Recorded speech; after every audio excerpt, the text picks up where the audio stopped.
រៀនពាក្យក៏អំណានពាក្យចិញ្ចឹមអានថាចិញ្ចឹមសមុទ្រអានថាសមុទ្ររាជការអានថារាជការខពន្យល់ពាក្យដែននាមរដ្ឋប្រទេសផែនដីទ្វេហានាមទាំងពីរចិញ្ចឹមកិរិយាគ្រប់គ្រងរក្សាបន្តជីវិតបីបាច់រក្សាឲ្យរស់ឲ្យធំធាត់រាជការរក្សាប្រទេសជាតិឲ្យធ្វើរាជការអ្នករាជការ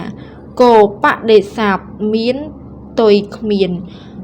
នើយហត់ទុយស្រណុកខវេវចនស័ព្ទនិងពាក្យត្អូញត្អែទ្វេត្អូញត្អែរអ៊ូរទាំដំអូញទ្វេទ្វីពីរមួយគូភ្លោះងស័ក្តិស័ព្ទនិងពាក្យគុណនាមដំណើរធ្វើឲ្យចម្រើនកើនឡើងឧទាហរណ៍លេខគុណនាមក្បាច់គុណនាមពួកក្រុមបនវងឧទាហរណ៍មេគុណអនុគុណ